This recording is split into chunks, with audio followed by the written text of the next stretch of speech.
development, physical health, and emotional health. Additionally, we'll discover what ACEs are and how they are revolutionizing our understanding of trauma. We'll also go through some COVID-19 related mass trauma and have time for questions at the end, just like Claudia mentioned.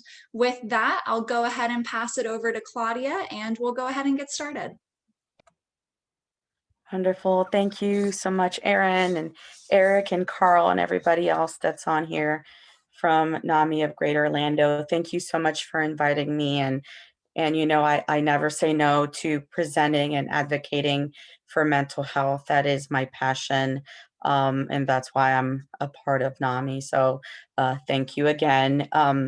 Let me interrupt you really fast, Claudia. I totally forgot to do my Winter Park poll. I'm going to throw a poll up really fast. If you live and or work in Winter Park, please hit yes, and then it'll be right back to you, Claudia. Sorry. It's okay. Oh no, it says I'm logged in from another device. My polling session is inactive. So if you live and or work in Winter Park, if you could just drop a yes in the chat, that would be very helpful for us. And with that, back to you, Claudia. Very cool. Okay, so share my screen and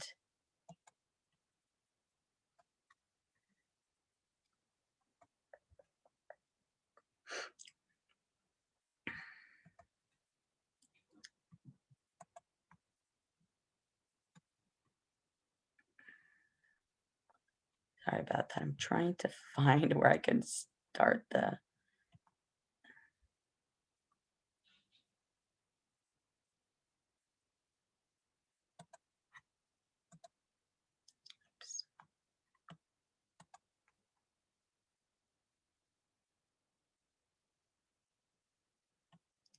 Can you see my slide, or is that too small? I can see it. Is there a way where you can put it in like a slideshow presentation? Yeah, I'm like trying to. Okay. Give me 1 second. Trying to.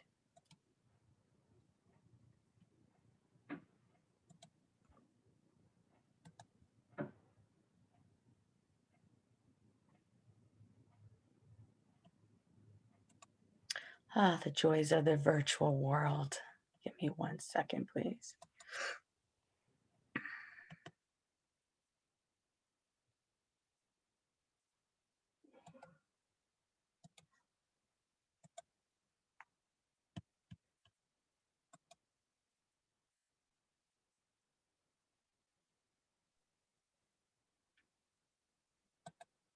When you get there, Claudia, just hit slideshow. I'm trying, but Okay. there's something that's blocking my tabs. It'll go up. It'll wait in a minute. That's actually the, Okay. Yeah. It's Okay, part of the let me Zoom see. thing. I've had that before. Okay. I was waiting for it to go up and it's not. Yeah, So. just don't move it around for a minute and then you'll Okay. you can talk. There you go. Then you can move your. It's not moving for me. The joys of Zoom.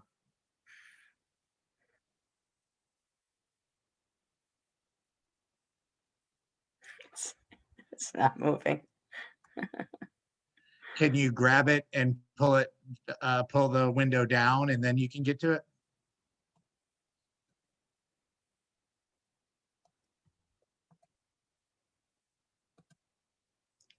There you go. There you go. So when everything fails, just grab it and pull it down. It seems like that's the solution. Drag it around. Awesome. Thank you. Thank you, Eric. So again, welcome everybody to tonight's NAMIGO Talks series.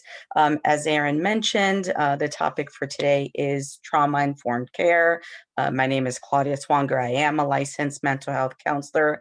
I currently serve as the Director of Physician and Provider Relations for Osceola Regional Medical Center Behavioral Health, and I'm proud to be a NAMI of Greater Orlando board member.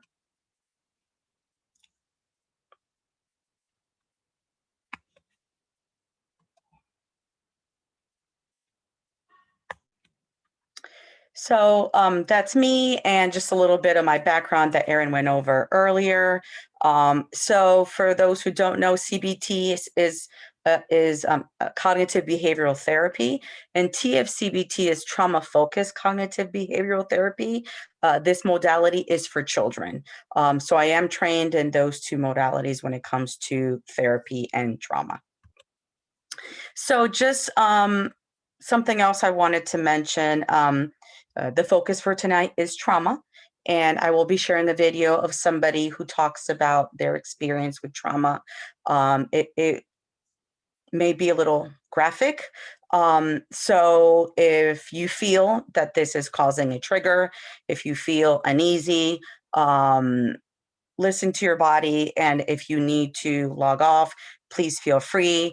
And if you feel the need to reach out to somebody, please do so. But just wanted to make you aware that there will be a video of somebody sharing their experience with trauma. Okay, so trauma is not what happens to you. Trauma is what happens inside you as a result of what happens to you. And this will be the focus of today's presentation: is how does trauma affect the brain?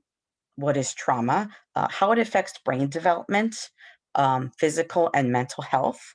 I will go over the ACE test, which is an evaluation to kind of get a feel of what your trauma experience was like as a child and how it's affected you as an adult.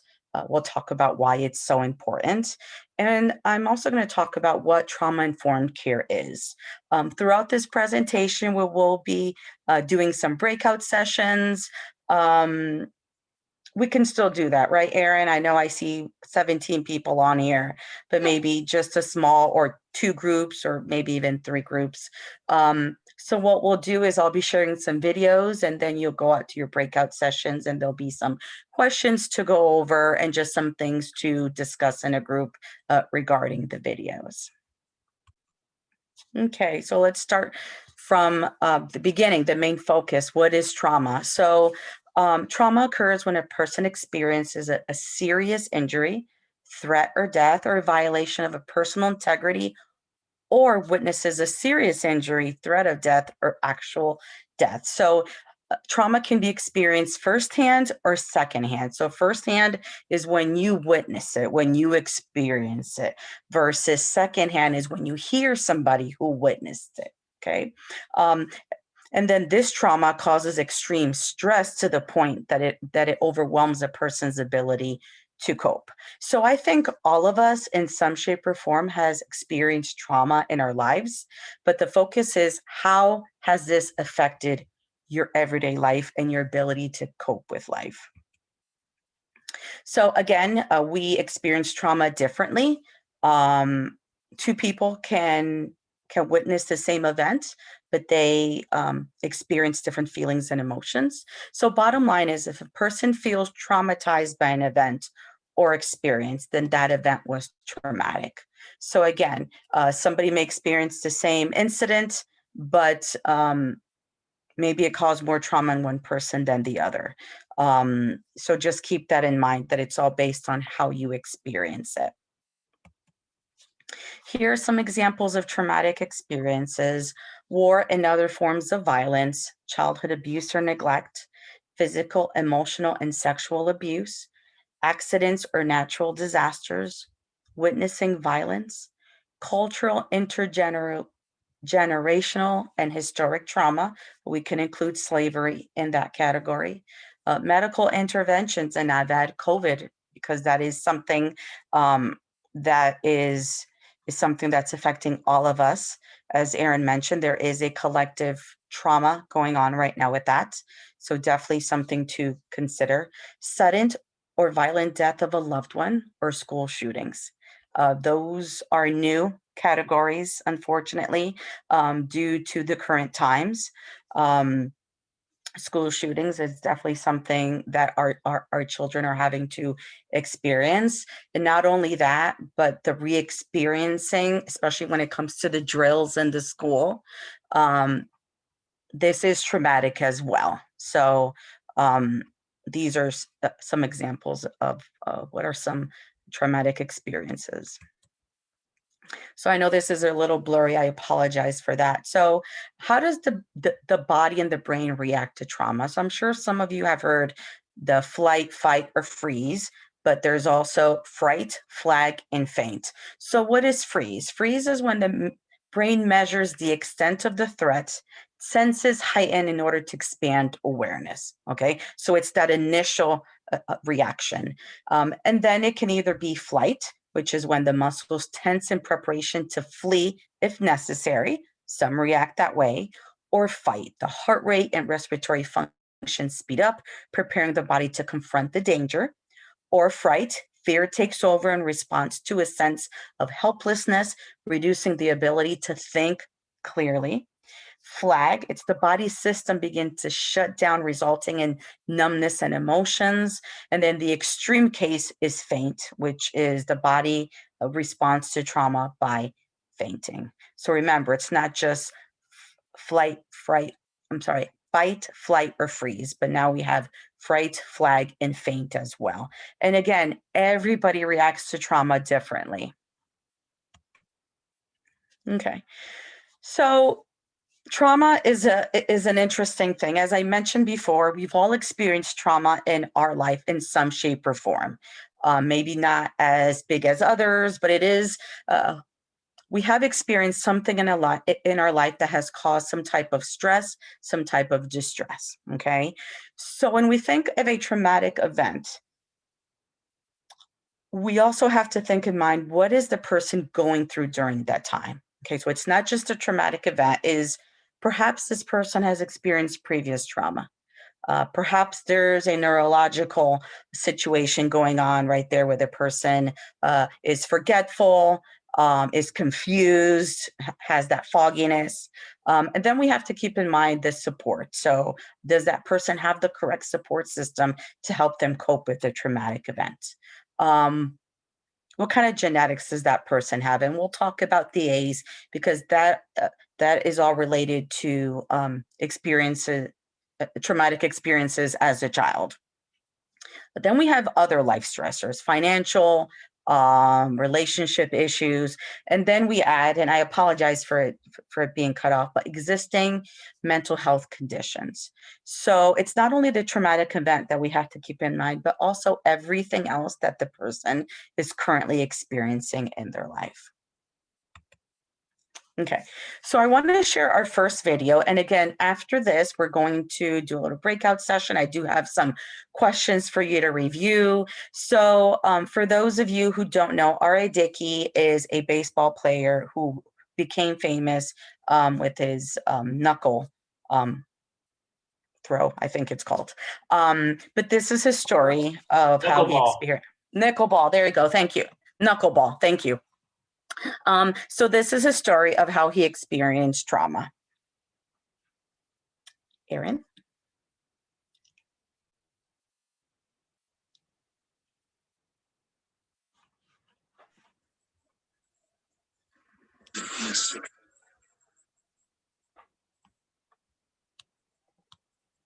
Can't hear it.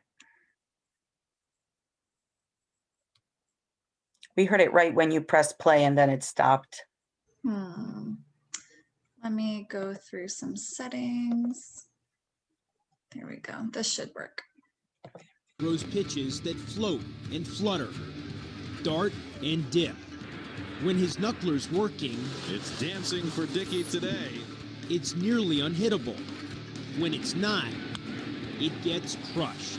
And it's out of here. Hitting it is a challenge. Throwing it is an act of faith. The knuckleball is very unpredictable.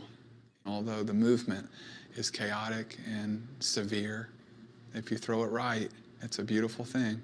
And that's how I view my life.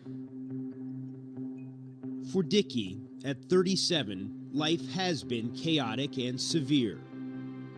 Even now, the memories are painfully vivid.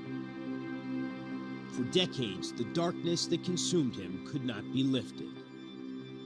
Although I was victimized, I felt like I played a part in it somehow. And all the while, you know, at 8 years old, you start having demons that start haunting you from early on, you know, and they continue to do their work over the course of your life. Growing up in Nashville, Robert Allen Dickey loved playing catch with his father. But by 1983, when he was 8, Dickey's parents had split up. His father had moved out, and his mother was sinking into alcoholism. One night that summer, a 13-year-old girl babysits. Alone together in a bedroom, she tells Dickey to take off his clothes. What did she do to you? She took off articles of her clothing, and you know, she told me to get in the bed, and then it was and then it kind of goes dark. I remember what it smelled like to be that close to another human being and being in places that were dark, and it just confused, incredibly confusing. Over the course of the next few months, Dickey says he was repeatedly molested by the babysitter. Why didn't you say anything? Fear. I think fear is the emotion that gripped me most. You just fear like in some way it was your fault, or, you know, you're going to be alienated because of it. You know, you're not going to be loved because of it.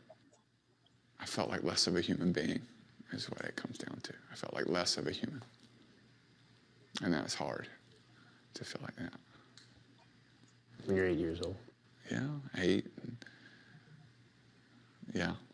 8 years old. It was also during the summer of 1983 that Dickey spent a day out in the country. Playing ball near a shed on his grandparents' property, he was approached by a teenage boy. My first thought was, oh, you know, I'll throw him the ball, you know. And he took me behind that dilapidated shed. And I just remember him undoing his belt and unzipping his pants and, you know, holding me down. And, you know, I do remember maybe yelping or saying something. But, I mean, I was in the backyard and there was some land there. I mean, obviously no one heard. And I just closed my eyes, and I remember probing and parts of the body that I could identify, you know, touching me and you know, like trying to penetrate. And I knew right when it was happening that I would never utter a word of it. And I knew I had a place to put it and stuff it away. When you think about that 8-year-old boy out there, you know, in the country, what happened to him? Well, what would you want to tell him now if you could? If I could go back, I don't know if I'd want to tell him anything. I think I just want to hold him, you know, and say, it's going to be all right, you know. I think I just want to sit with him. I certainly know that in that moment, what I had hoped for, and it was for somebody to come and just hold me and say, you're not damaged. You know, it's awful what's happened, and we're going to get through it, and it's okay to talk about it. And, you know, I mean, you don't think about vengeance. You don't think about retribution. You think about how can I be healed from this? How can I get to the other side of this? To fill the void he was feeling at his core, Dickey immersed himself in sports. In high school in Nashville, he was a star quarterback and pitcher. In college at the University of Tennessee, he focused on baseball and was named an All-American. Dickey goes 11 innings for the win. In the summer of 1996, he pitched for Team USA at the Atlanta Olympics. He was also expecting to be selected in the baseball entry draft. His plan was to spend some of his bonus on an engagement ring for his high school sweetheart, Ann. There was a lot of hope put in that draft, especially when he had done so well. And, you know, you're seeing your buddies, you know, get their $1 million. And he was really excited, kind of on cruise control at that time. Like, why wouldn't it work out? In the draft's first round, the Texas Rangers selected Dickey 18th overall. They offered him an $810,000 signing bonus. But a routine physical raised concerns about Dickie's elbow, and he was sent to see renowned orthopedist James Andrews. When the MRI was done, it didn't show an ulnar collateral ligament. In other words, the ligament didn't show up. Of course, when you throw a baseball, that's where the stress goes. It's the main key to the elbow in the throwing act. Andrews had never seen anything like it. Either Dickie had been born without an ulnar ligament, or long ago it had atrophied and disintegrated. The Rangers rescinded their offer. The analogy that I sometimes give is it's like winning the lottery and losing the ticket. I'd spent a lifetime dealing with a feeling of feeling like I was damaged, and here I was actually being called damaged goods, you know. And it was a metaphor for other parts of my life that I was never, you know, revealing to anybody. Eventually, the Rangers would make Dickie an offer for only $75,000. He took it. Then he embarked on a baseball odyssey that would see him spend most of the next 12 years in the minors. Together, he and Ann, who had become his wife, just scraped by as they built a family.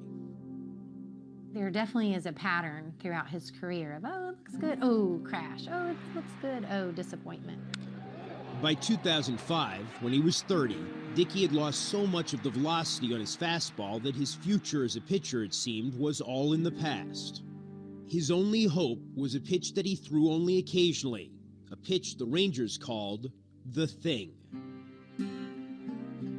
Well, we decided as an organization that, you know, RA as a conventional pitcher is probably not going to make it back to the big leagues. But then we talked about, we have an idea. And the idea is we'd love for you to become a knuckleball pitcher. We'd love for you to take a shot. Dickie committed himself to throwing the knuckler. And in 2006, the Rangers rewarded his commitment by naming him one of their starters. His debut in the rotation was historic. Historically bad. On April 6th, in 3 1/3 innings against the Detroit Tigers, he gave up 6 home runs, equaling the modern-day record. Back to the minors he went, again. I was tormented and in a lot of pain because the one thing that I felt had given me a lot of my identity, I felt like was on the precipice of coming to an end. It was also at this time that Ann discovered R.A. was having an extramarital affair. She kicked him out of the house.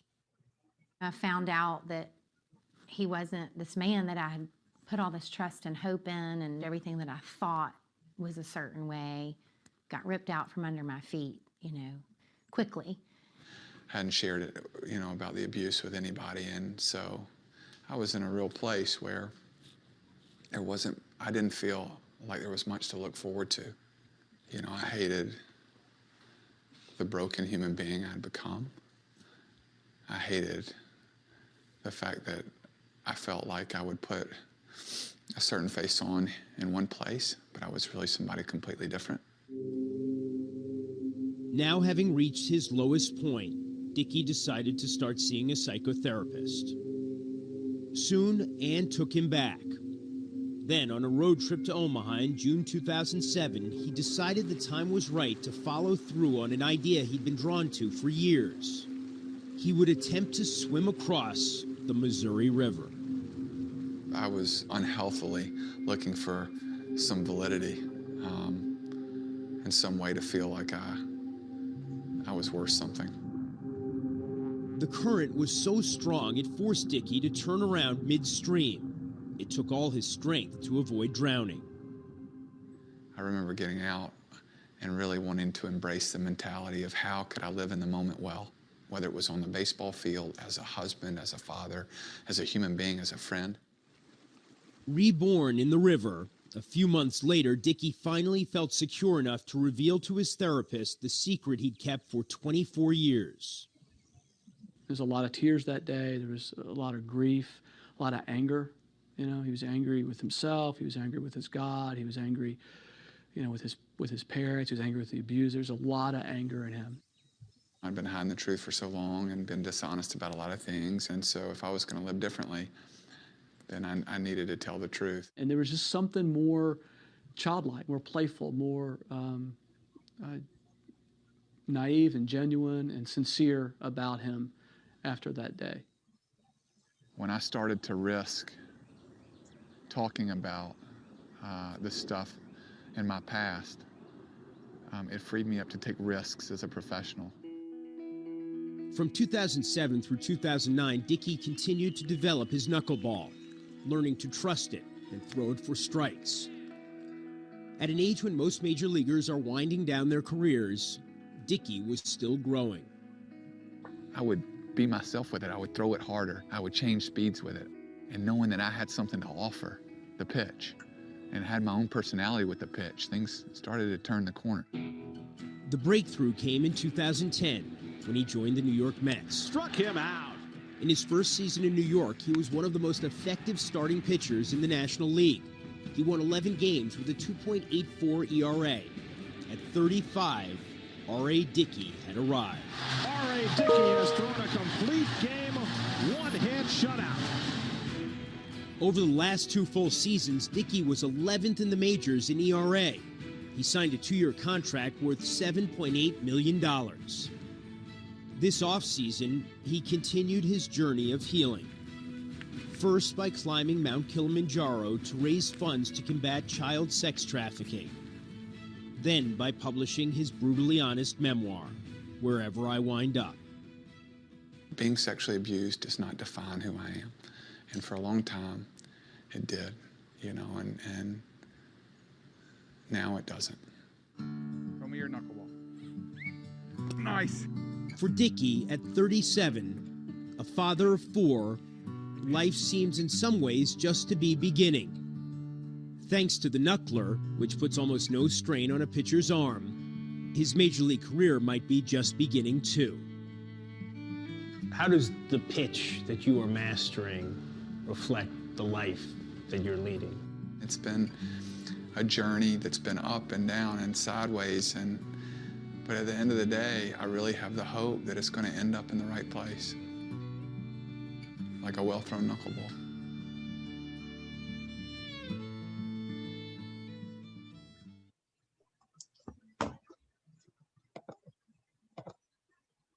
Thank you, Aaron, for helping me with that video. I appreciate it. Such bravery for him to just tell his story like that on national television and on a sports channel like that. So great man and very brave to do so.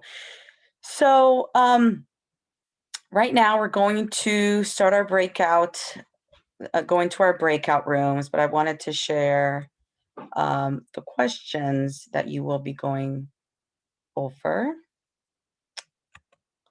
Okay, so these are the topics of discussion. So how did trauma impact R.A. Dickey's life? If someone shared this story in class or with you, how would you handle this? And how does this story change the way you view trauma?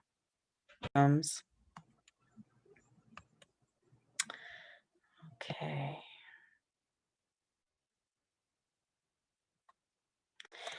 So let's talk about what we know about trauma. And I am all about sharing data and facts so we know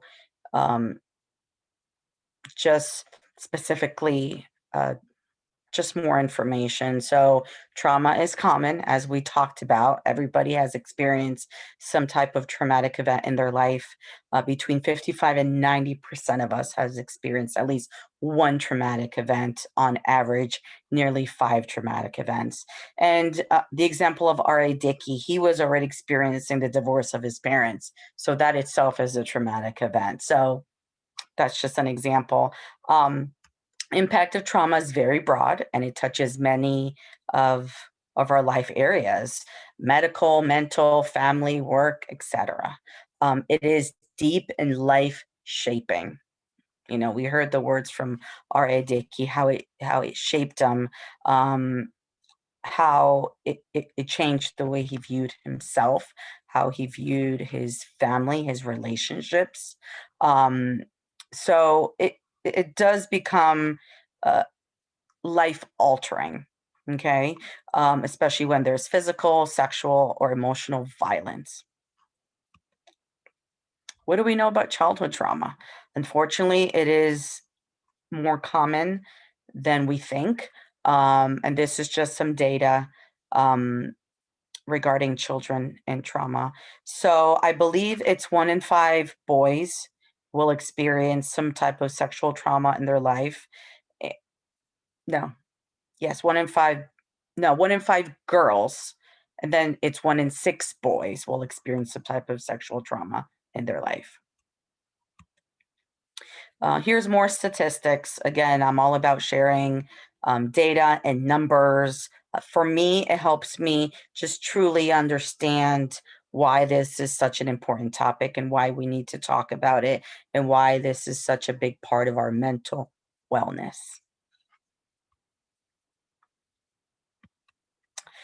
So again, how common is trauma? Just more information. Trauma can result in a wide range of responses, including tense feelings of fear, loss of trust in others, a decreased sense of personal safety, guilt, and shame. You heard it from R.A. Dickey. That was one thing that he dealt with, was the guilt and the shame. He thought it was his fault. He felt dirty. He felt unworthy. And those are all common feelings when it comes to trauma, especially when it comes to sexual trauma. So let's talk about the 3 E's in trauma. So we have the events, which are the circumstances that caused the trauma. We have the experience. So that's the individual's experience of the event. It determines whether it's traumatic or not. And then we have the effects. So this includes the physical, social, emotional, or spiritual consequences of the trauma. Let's talk about what are the different types of trauma. So we have acute trauma, which is a single event that can last for a lifetime. Okay. An example of that could be perhaps just the death of a loved one. Okay. You've only experienced one passing of a loved one. Chronic trauma is the experience of multiple traumatic events, often over a long period of time. So we can use R.A. Dickey as an example. He had several traumas throughout his life over a long period of time. Started at 8, and then as he became older, he experienced other traumatic experiences. Then we have the polyvictimization, which refers to experiencing 2 or more types of victimization. So it could be somebody who's experienced sexual trauma, and then as an adult, they were survivors of domestic violence. So those are 2 different types of victimization. And then we have the complex trauma. So these are multiple traumatic events that begin at a very young age and impacts development across domains. So it affects physical, emotional, social learning. These are usually caused by adults who should have been caring for and protecting the child. So let's talk about trauma and COVID-19. Okay, so what do we know? We know that over 353,000 Americans have died from COVID-19. This presentation I originally wrote in March, so I think those numbers have changed, unfortunately. We are experiencing a mass trauma, or something known as a collective trauma. And this is when an event takes place that it affects a large number of people within some shared time span. So for the first time in history, this is our first global mass trauma. It's first of its kind since World War II in severity in our lifetime. So let's talk about the nurses and doctors. They face considerable traumatic potential. According to a survey, after working in isolation with critically ill patients, around 20% of healthcare workers face post-traumatic effects. Okay, so they're surrounded daily by death, resource constraints, maybe not enough PPE or equipment, vivid imageries of tubes and life support machines. Workers face an additional element of trauma through moral injury when they're self-identify as ethical human beings and taken to the brink by decisions over who lives and who dies. So a lot of trauma going on with our healthcare workers. And then, of course, catching COVID. That's a constant fear of millions of Americans and millions of people across the globe.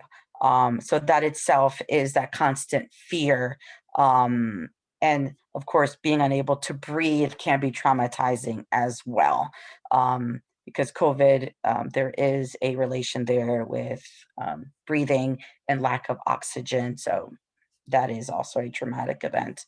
And then, of course, if we add the isolation, the social distancing, the shutdowns, the unemployment, and cancellations of important events, just a lot of changes that we're experiencing, a lot of losses. And for a lot of us, this is trauma.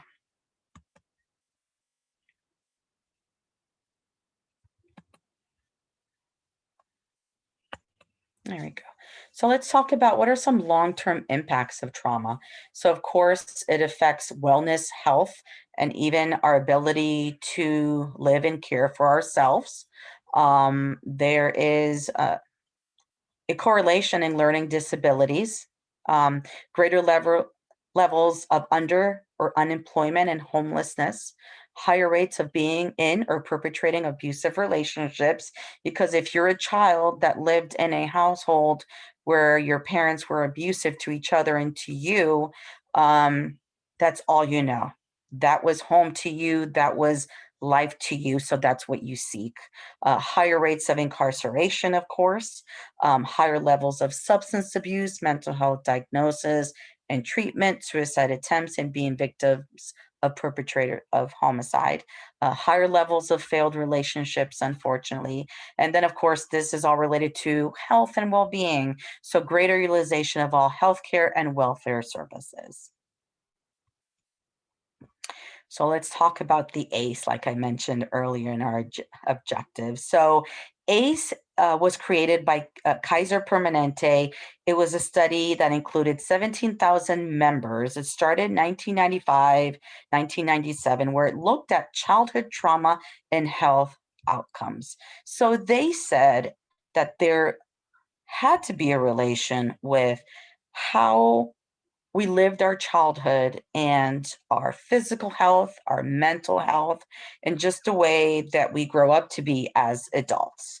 So I'll show you what it looks like, but it is a list of 10 questions where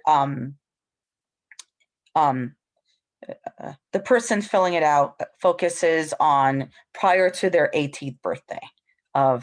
They have to answer these questions based on what your life was like before you turned 18. Okay, so these are the 10 questions. I'm not going to read them out loud, but you can find these on Google. You can print these out. It is a self-test. It's something that you fill out on your own. Okay. Very straightforward. No sugarcoating. It's a straightforward question.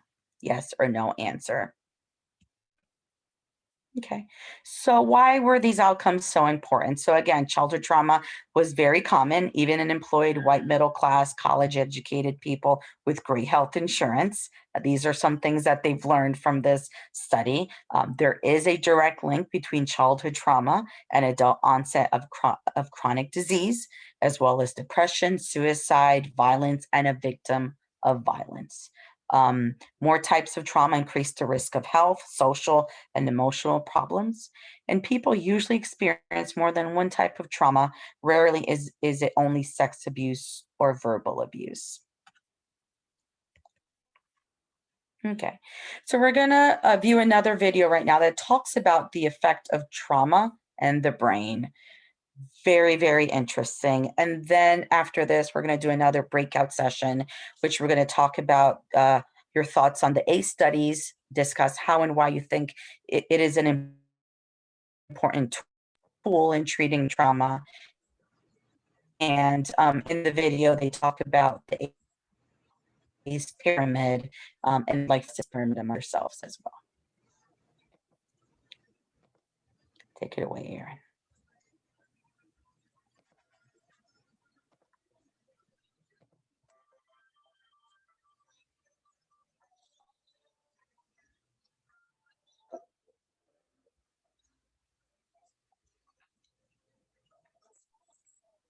Can anybody hear it? I can't hear it. All right, let me optimize again. There we go. Genes, nature, are like the blueprint. They provide the basic framework for brain development. However, genes do not design the brain completely. Environmental influences, nurture, fine-tune how the brain works by shaping which brain connections get used. Connections that are used more grow stronger and more permanent, whereas ones that do not get much use fade away. Together, genes and the environment build the foundation for all future development. Safe, stable, and nurturing relationships early in life lead to healthy development. But children's brains capture other experiences as well. Stressful events. However, not all stress is bad. Positive stress involves normal childhood experiences, like starting daycare or meeting a new person for the first time. This stress is essential for healthy development because it helps children develop coping skills and confidence. But when stress is frequent, chronic, and uncontrolled, it is toxic to children, especially when they do not have a caregiver to provide support or buffer the stress. Adverse childhood experiences, ACEs, such as abuse, neglect, exposure to intimate partner violence, parental depression or addiction, and poverty, are toxic stressors which could lead to lifelong changes in learning and behavior.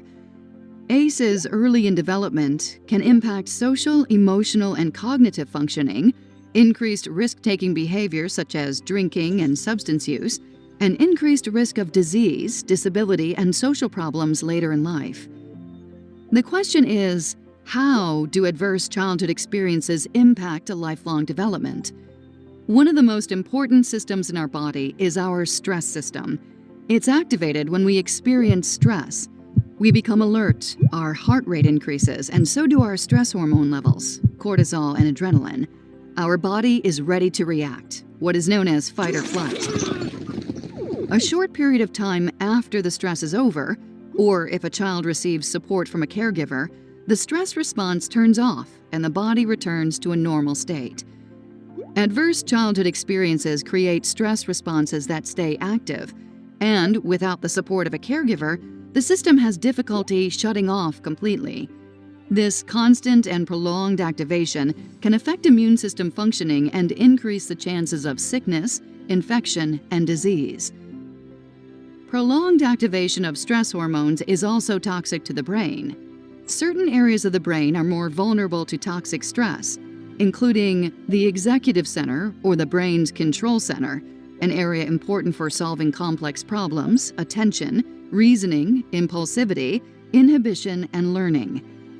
A second area is the emotional center, the brain's alarm system, which is involved in processing and interpreting emotions and the ability to control impulses. The third area is the memory and learning center, the brain's filing cabinet, which plays a major role in learning and the formation and retrieval of memories. Science shows that adverse childhood experiences impact all of these brain centers. Behaviorally, what we begin to see is emotional distress, poor emotion regulation, greater impulsivity, learning difficulties, and physical and mental health problems. More recently, science has begun to look at how ACEs cause changes in gene expression through a process called epigenetics, which helps us understand how nature and nurture interact. Epigenetics causes changes in the way genes work without changing the DNA code itself. This occurs through chemical changes influencing how the code is used. In other words, genes are like the hardware in a computer. They determine the boundaries of what is possible. However, we need an operating system to tell the hardware what to do. Epigenetics is like the operating system directing the function of a gene's DNA hardware. The genes we are born with are the genes that we have for life, but experiences like nutrition, exercise, smoking, stressors, and relationships all affect our biology. Adverse childhood experiences are associated with epigenetic changes related to stress, brain development, cognition, and systems associated with mental and physical health. Changes that happen early in brain development are more likely to be enduring and are possibly passed on to future generations as well. The good news is that positive, supportive relationships at any stage in life can make a difference. However, supporting families and children early on will help prevent many of these negative outcomes. One of the key ingredients for healthy development is having warm, loving, and actively engaged caregivers.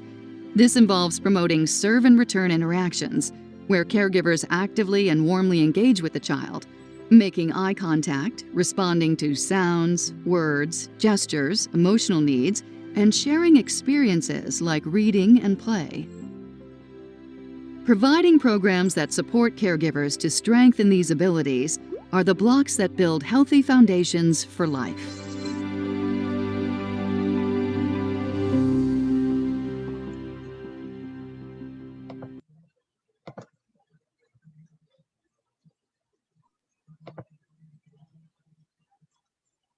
Thank you again, Erin, for helping me. Okay, so we'll go ahead and go into our breakout sessions. Maybe this time not so long. What do you think about? I was gonna maybe 3 to 5 minutes, and we'll split them into That's 2 perfect. groups this time. That's perfect. Yep, that works. Thank you.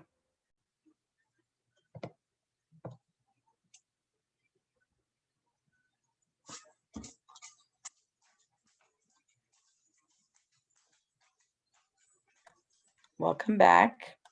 Hope you guys are having some great conversations in your breakout rooms. So again, this is just an example. This is just the ACE pyramid that they talked about in the video of how it starts off with those adverse childhood experiences. And then as more and more trauma occurs, unfortunately, there's possibility of early death.